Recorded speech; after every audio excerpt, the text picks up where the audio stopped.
Picture the painting that you grew up with. A long wooden table, the kind that groans under the weight of a magazine spread. Tall hats, shiny buckles, collars crisp enough to slice cheddar. A turkey that's large enough to bend physics. Now the moment is choreographed. Hands folding in prayer, a child gazing up with baked-in innocence, a few Indians smiling from the edges like friendly extras who wandered in from the costume closet. The caption says 1621, and the vibe says National Origin Potluck. Now, clear the table. Replace it with dirt, with smoke, and the sharp reek of gunpowder and salt. In come 90 warriors from the Wampanoag Confederation, led by their sachem, or chief, Ousamequin, or Yellowfeather, sometimes called Massasoit by the English. Now these English newcomers, those wide-eyed separatists who arrived late and sick, are barely past their first winter. The fields they found empty were not empty by nature, they were emptied by catastrophe. And across a fragile treaty line, everyone understands that meals can be negotiations and hospitality can be surveillance. But what if the first Thanksgiving wasn't a beginning, but an ending? Not the opening page of a family album, but a snapshot taken after plague, after dislocation, and after 1,000 small adjustments that tilted the balance towards the newcomers.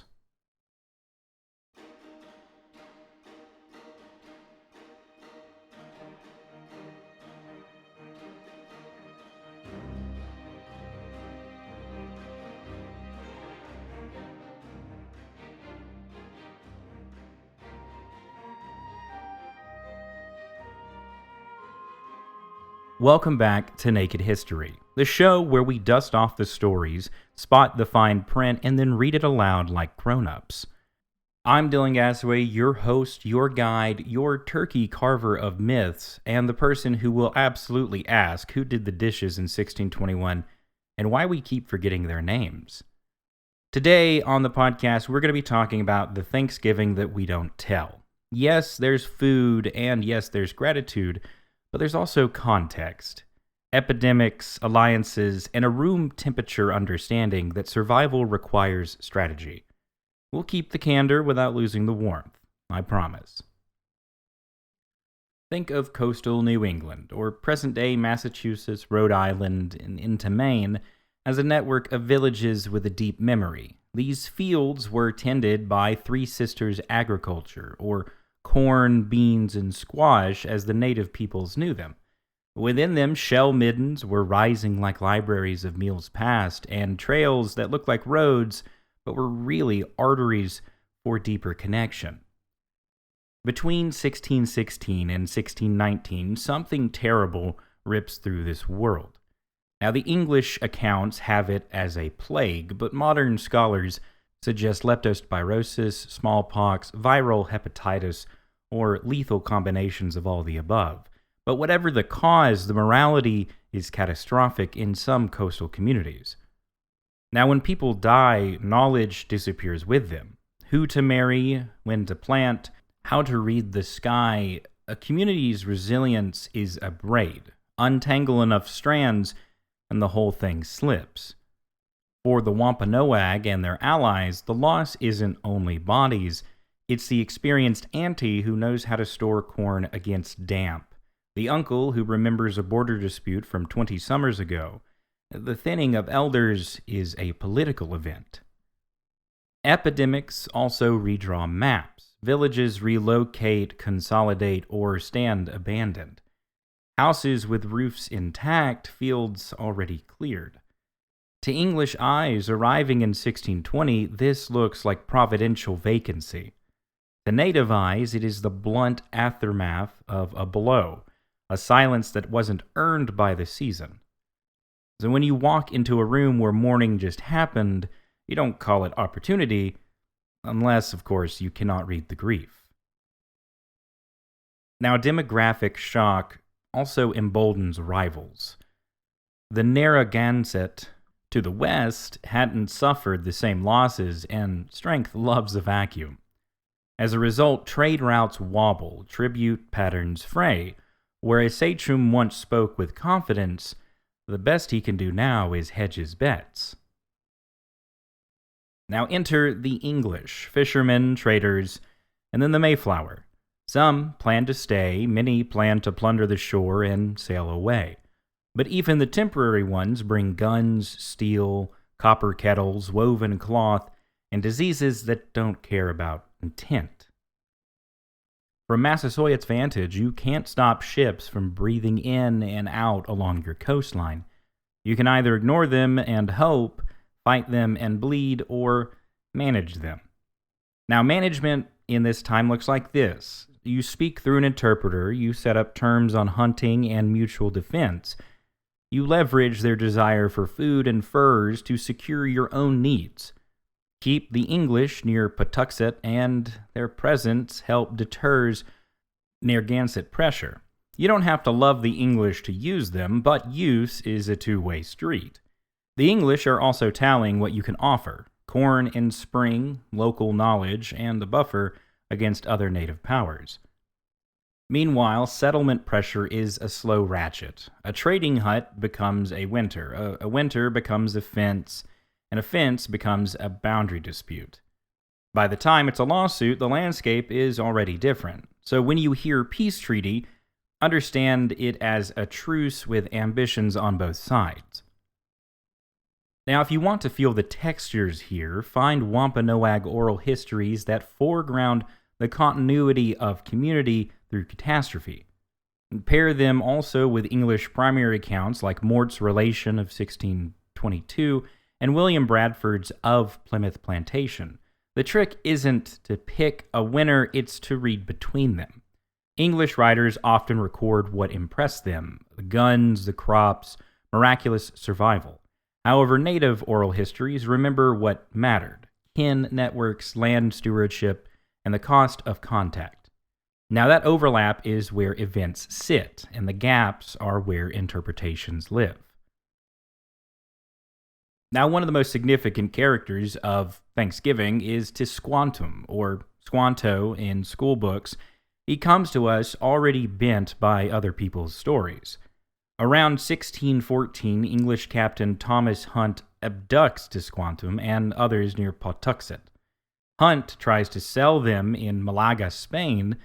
While some are sheltered by monks who oppose the trafficking, Tisquantum eventually reaches England, learns the language of his captors, and through maritime networks and some improvisation finds a way home years later. Now, when he returns, home is altered. Patuxet's fields stand, but the people are mostly gone. Tisquantum has skills the English value: language, local knowledge, and a cool head under tension, but he also has reasons of his own. To re-embed himself in a power structure that has shifted, to trade favors into security, and to use proximity to the English as leverage among rival native factions. Survivors don't owe us purity, they owe their kin a fighting chance. Now, go-betweens are lightning rods. They're smooth frictions, but they also attract suspicion. Some Wampanoag leaders come to believe that Tisquantum manipulates English fears, or perhaps inflating threats so that he can solve them, or hinting that only he can prevent disaster.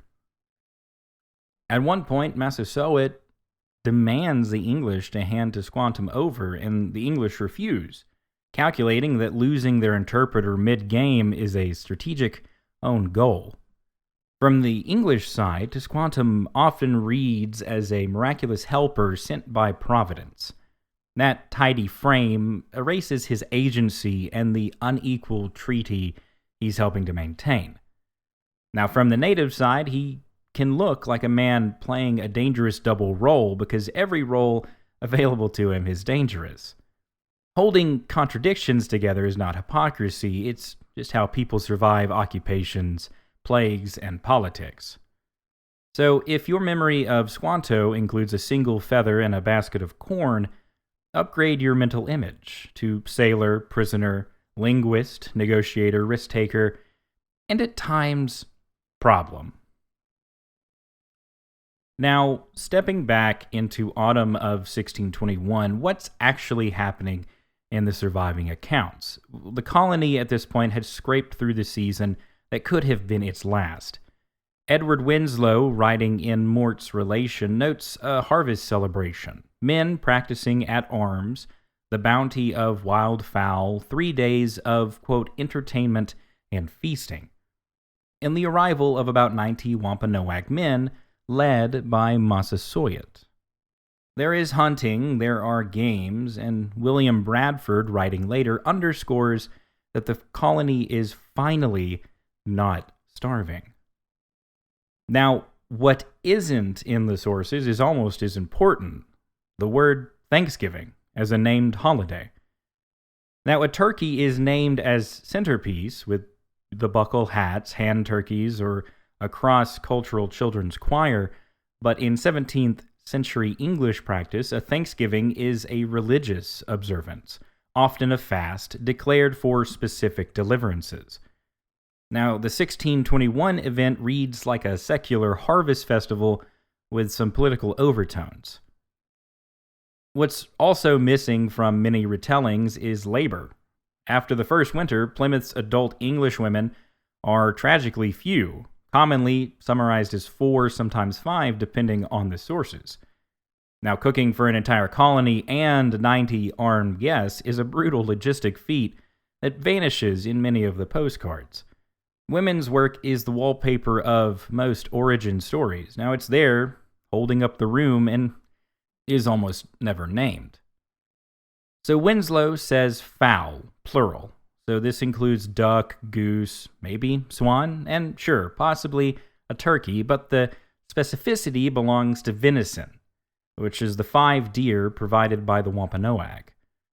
That detail is important, and it matters because it shows reciprocity and agency.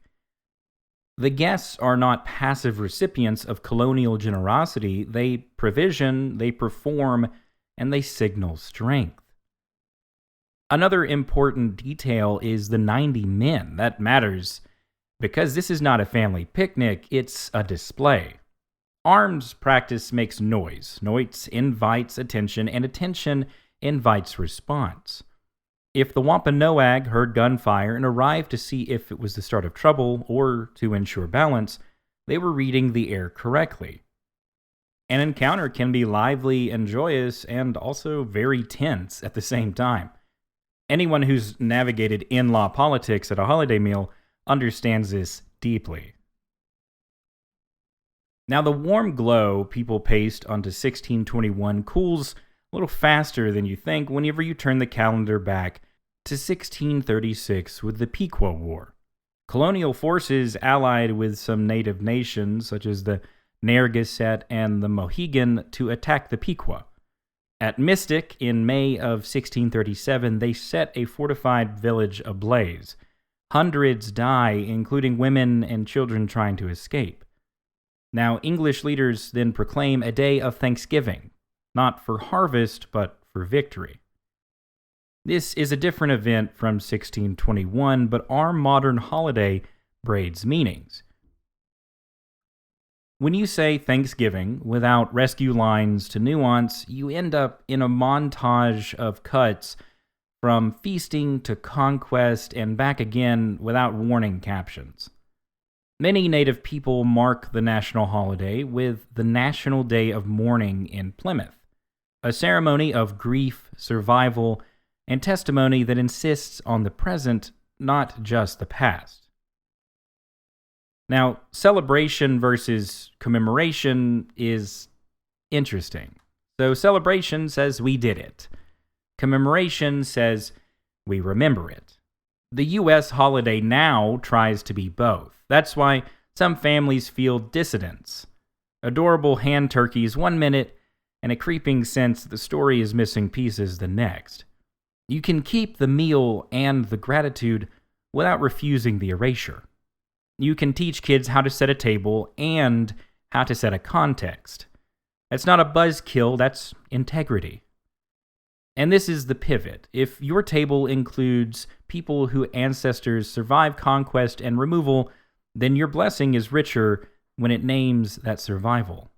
Acknowledgement is not an apology stunt. It's a way of refusing to build joy on a silence. Now I know what you're asking, Dyllan. If 1621 didn't mint a holiday, well, who did? Well, I want you to meet Sarah Josepha Hale, a powerhouse editor of Goody's Lady's Book. For decades, she published essays, recipes, menus, and sentimental tableaux, domestic choreography that frames autumn gratitude as a natural ritual. The imagery gets an assist from Harper's Weekly and Thomas Nast, whose illustrations fix pilgrims into a Norman Rockwell prototype before Rockwell is even born. Think the buckles, the clean lines, tidy hearths, Victorian nostalgia dressed as a colonial reality. Now, in 1863, mid-Civil War, Abraham Lincoln makes the move, a reoccurring national Thanksgiving proclamation. Hale's vision fits the moment, an invented tradition to stitch a country bleeding out. Now, the holiday that was created by Lincoln is less about 1621 than it was about the Civil War. It was a ritual to imagine unity when the streets were disagreeing. Now, if Lincoln plants the flag in 1863, the culture ends up doing the decorating. Across the late 19th century, Thanksgiving becomes a soft power ritual, a way to picture one table even when the seating chart says otherwise. What we live in now wasn't airdropped from Plymouth or the 1860s, it's from a century and a half of edits. Some cozy, some commercial, and some complicated. It was layered until they feel inevitable. Victorian print culture, such as Goody's Lady's Book, church newsletters, temperance tracts, codifies the home and hearth vibe. Rail timetables and city dailies sell it as the annual homecoming, a secular pilgrimage back to Mother's table after wartime disunion.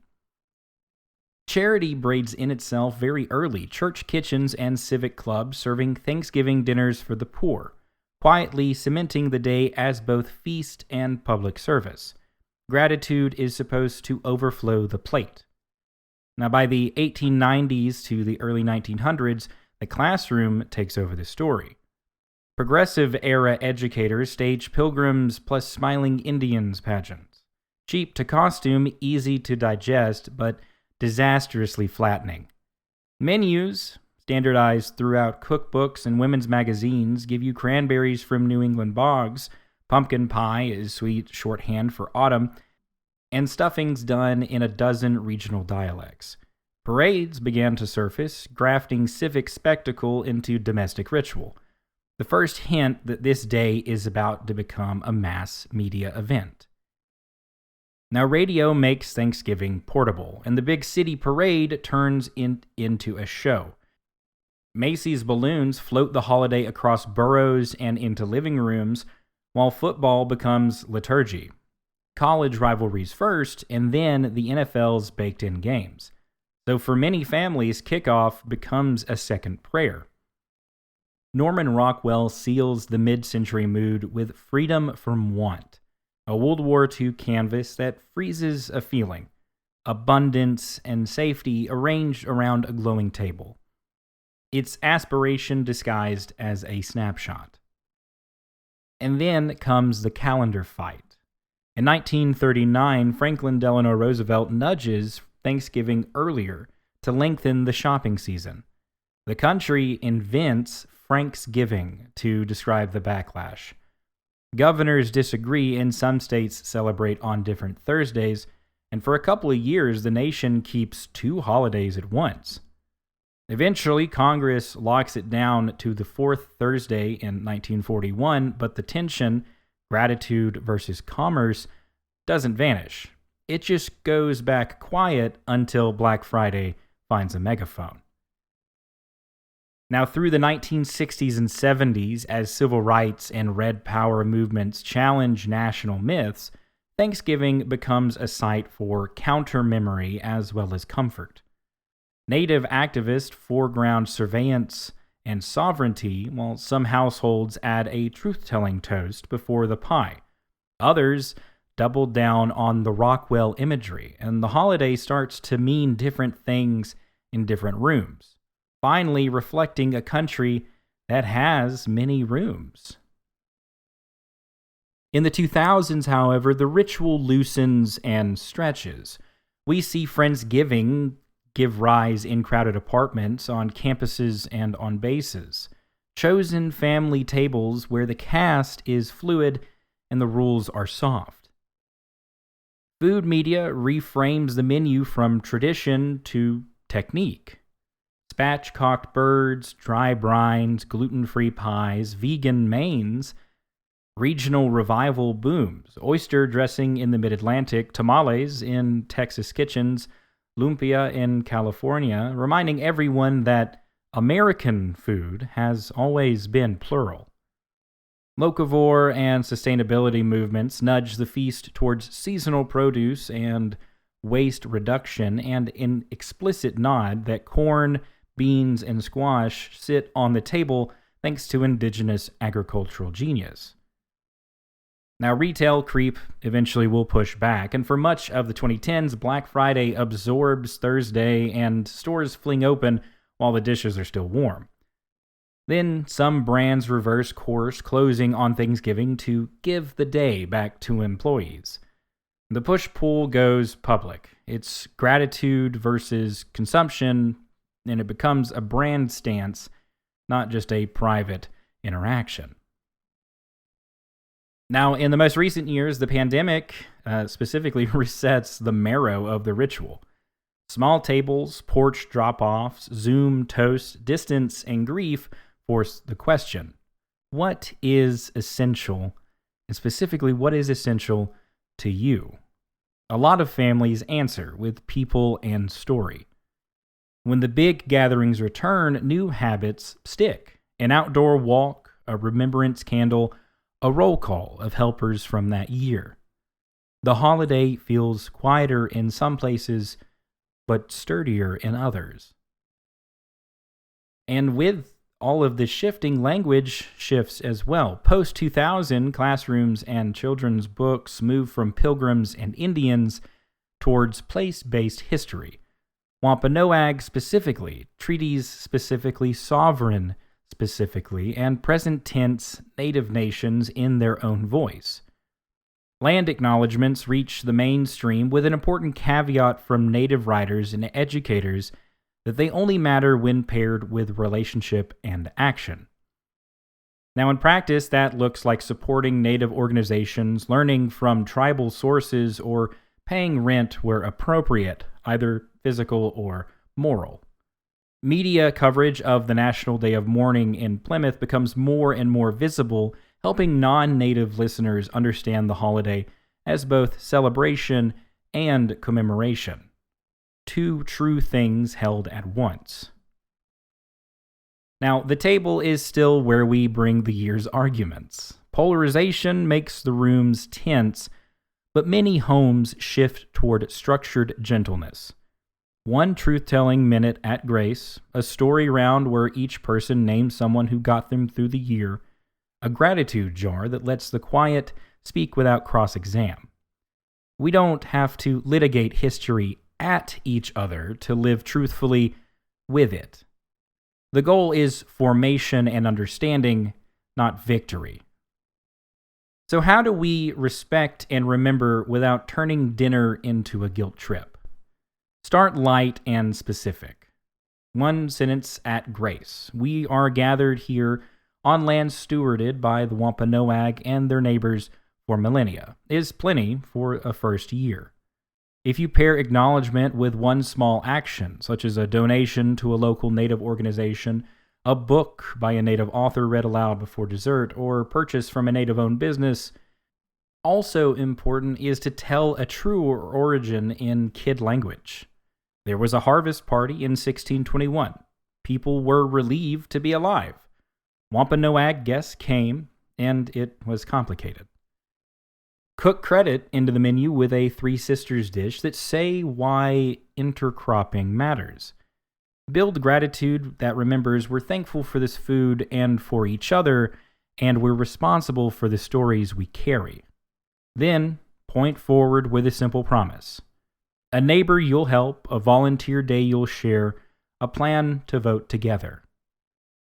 Now, avoid the obvious traps. Don't trauma dump on children. Don't turn Native history into a personal absolution monologue. Don't dress the centerpiece in token props. Agreement isn't required for honesty to enter the room, but kindness plus facts plus curiosity usually beats point scoring. And most importantly, keep joy in the space. Joy isn't the enemy of truth, it's proof the truth is large enough to hold real life. Football and phone calls, laughter and pie, and a nap that you'll wake up from and wonder why it's already night, and forget that sun sets at 5 p.m. now, because that's a thing we're doing. So what is Thanksgiving in 2025? It's not just one story, it's a bundle of them. A domestic ritual of gratitude and a reunion invented in the 19th century and endlessly reauthored by each household. It's a commercial launchpad, contested but persistent with parades, sales, and the drumbeat of winter. For many Native people, a day of counter-memory, mourning losses, and honoring survival in the present tense. And for all of us, it's a small laboratory for citizenship. A place to practice saying true things kindly, and to build habits we might carry into the days that aren't holidays. And if your table is new to any of this, start small. One sentence of place. One link to show others. One dish with a story. Traditions don't arrive fully grown, they grow because someone watered them. Now that we've covered the history, let's talk about the props. Now, the turkey lands a starring role because it's regional, scalable, and, let's be honest, pretty photogenic if you don't dry it out. Buckles probably reflected later Puritan sober aesthetics cross-pollinated with Victorian imagination. The pilgrim as a minimalist icon and not the mud-splattered settler. Cornucopias sail straight from classical antiquity, the horn of plenty dragged across oceans to bless a new republic with Roman vibes. Now, school plays turn myth into muscle memory. Construction of paper hats and wearing grocery bag vests are cheap, repeatable, and cute, but they train the eye to see one native body, smiling, static, and timeless, at the margin of an English center. Now, that's not how the 17th century looked, and it's not how the 21st should remember it.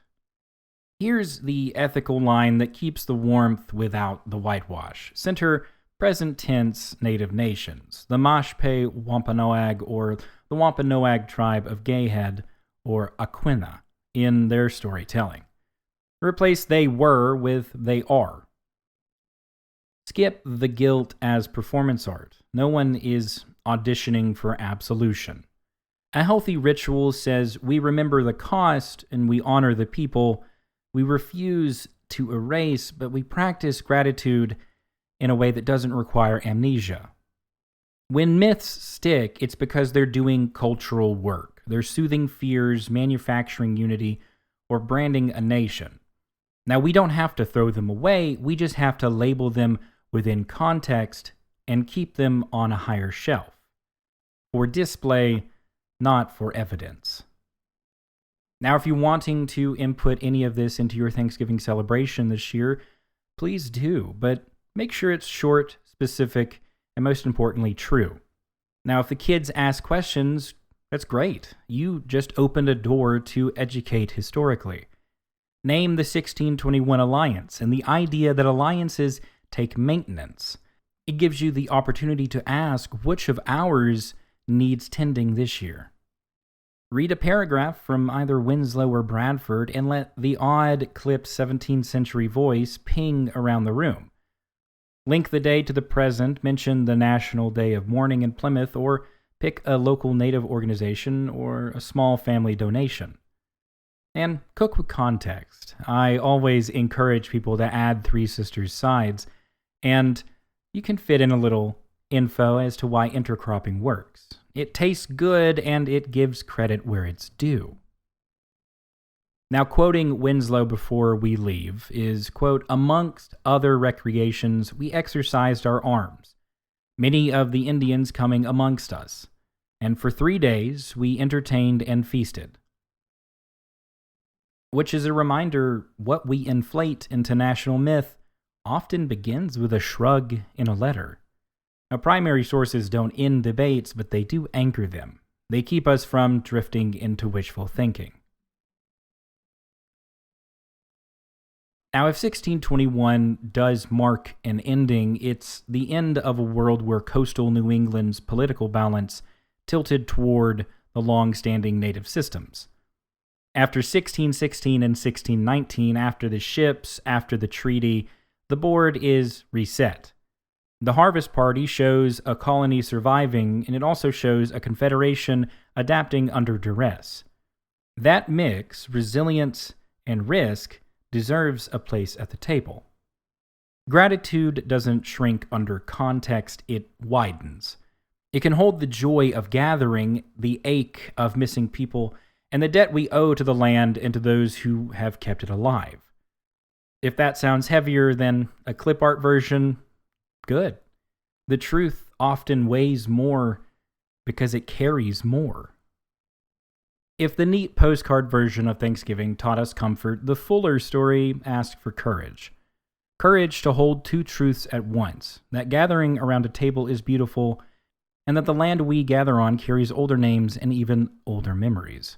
Gratitude isn't smaller when we widen the frame, it's deeper.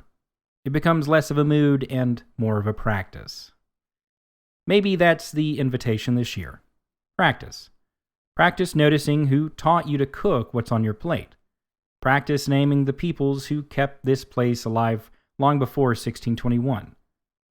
Practice telling the kids simply and kindly that the harvest party was real and it was complicated, and that complication doesn't cancel the joy, it just asks us to carry it responsibly.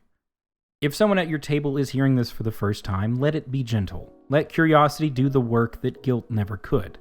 Start small. One sentence of place, one page of a primary source, one dish with a story. The point isn't to win an argument, it's to grow a tradition worth handing down. And hey, eat, laugh, and text the cousin that you miss. Take a walk, save a slice for the person working a late shift. Joy isn't a loophole in hard history. It's proof that we made something human inside of it. So if today's episode gave you something to bring to the table, here are 3 quick ways to pay it forward. One is sharing and reviewing Naked History. If you follow us, tell a friend, or drop a review, it helps the curious weirdos find us. Support where it matters. If you're able, chip in to a native-led organization near you. And make sure to join the debrief. Next week's Naked History debrief tackles school pageant myths and how to fix them, covers this week in history, and a little bit more info about how we celebrate Thanksgiving. Send in your questions, corrections, or family rituals, and we'll read them on air. Next time on Naked History, we're going from dinner tables to the battlefields. We're going to be meeting the Navajo or Dene code talkers alongside the Choctaw and Comanche and others who turned indigenous languages into unbreakable World War II codes. The messages were simple, the idea was genius, and the impact saved lives. It's a story about language as armor, identity as strategy, and the voices America tried to silence carrying the day. So for one last time, until the next time, I'm Dyllan Gasaway, and this is Naked History. Always remember to stay curious, stay weird, and stay naked, historically speaking. Have a good one.